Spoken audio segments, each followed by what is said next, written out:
Hi friends, welcome to our channel. నేను మీ ప్రబలిక. ఈరోజు special వీడియోతో అంటే శ్రావణ సోమవారము శివముష్టి పూజ ఎలా చేసుకోవాలో చూపించబోతున్నాను.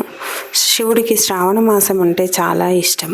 ఈ సంవత్సరం శ్రావణ మాసంలో 5 సోమవారాలు వచ్చాయి కాబట్టి సోమవారం వచ్చినప్పుడు ఈ పూజను చేసుకోవాలి.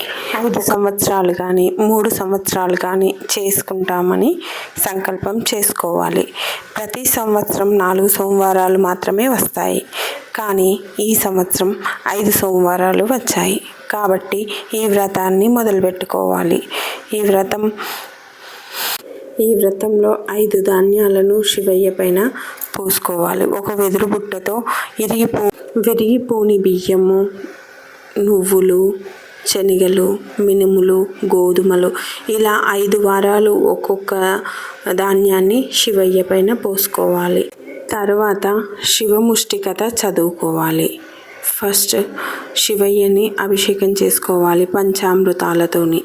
పంచామృతాల అభిషేకం అయిన తర్వాత హారతి ఇచ్చిన తర్వాత బిల్వార్చన, మనకి ఏ స్తోత్రాలు వస్తే ఆ స్తోత్రాలు చదువుకొని మంచిగా శ్రద్ధగా పూజించుకొని తర్వాత గుప్పెడు బియ్యాన్ని వెదురు బుట్టతో కొలుచుకొని విరిగిపోని మొదటి వారం వెదురు బుట్టతో బియ్యాన్ని కొలుచుకొని శివయ్య పైన పోసుకోవాలి.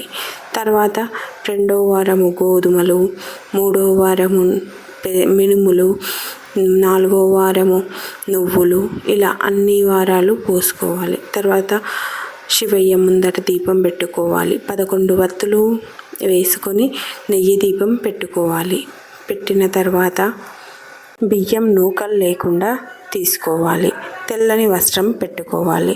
తెల్లని పువ్వులతో అర్చన చేసుకోవాలి. తెల్లని అక్షంతలను మాత్రమే తడిపి అక్షంతలను శివయ్యకు సమర్పించుకోవాలి. శివయ్యకు తెల్లని పూలంటే చాలా ఇష్టం.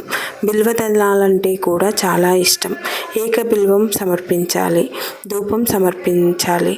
తర్వాత కర్పూర హారతి, నీరాజనం అన్నీ సమర్పించాలి. శ్రావణ మాసమే కాకుండా మిగతా సోమవారాలు కూడా చేసుకోవచ్చు. చక్కెర కానీ డ్రై ఫ్రూట్స్, పాలు, పండ్లు నివేదన చేసుకోవాలి. శివయ్యకు దద్దోజనం, పరమాన్నం అంటే చాలా ఇష్టం. నివేదన చేసుకోవచ్చు. తర్వాత మంగళహారతి ఇవ్వాలి. తర్వాత పూజ అయిన తర్వాత శివముష్టి కథ చదువుకోవాలి. తర్వాత ప్రసాదాన్ని స్వీకరించాలి. ఇలా శివముష్టి వ్రతం 5 సంవత్సరాలు కానీ 3 సంవత్సరాలు కానీ శ్రావణ మాసంలో చేయాలి.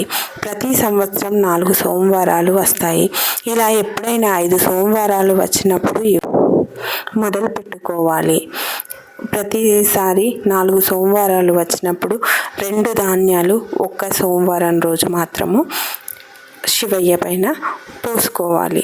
5 సంవత్సరాల తర్వాత 5 బుట్టలు వెదురు బుట్టలను తీసుకొని అందులో ఒక్కొక్క టవల్ పరిచి ఒక్కొక్క ధాన్యము కేజింబావు చొప్పున వేసి వెండి శివలింగం కానీ ఇత్తడి శివలింగం కానీ బిల్వదళం ప్రతిమలు బయట దొరుకుతాయి పూజా స్టోర్లో. పూజ చేసి తాంబూలంతో సహా బ్రాహ్మణులకు సమర్పించాలి. బ్రాహ్మణులకు స్వయం పాకం అంటే ఒక్కరోజు భోజనం అన్నీ కూడా స్వయం పాకమే కాకుండా ఇష్టం ఉన్నవారు వస్త్రాలను కూడా సమర్పిస్తారు. ఒక్కొక్క బుట్టను ఒక్కొక్క బ్రాహ్మణుడికి ఇవ్వాలి. లేకపోతే ఒక్కటే బ్రాహ్మణునికి 5 ఇవ్వాలి. శివముష్టి వ్రతం ఉద్యాపన మొత్తం చెప్పానని అనుకుంటున్నాను. దీంతోపాటు కథ కూడా వినాలి. విన్న తర్వాత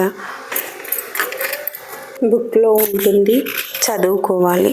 ఈ వీడియో కనుక మీకు నచ్చినట్లయితే లైక్ చేయండి, షేర్ చేయండి, సబ్స్క్రైబ్ చేయండి. Okay, thank you.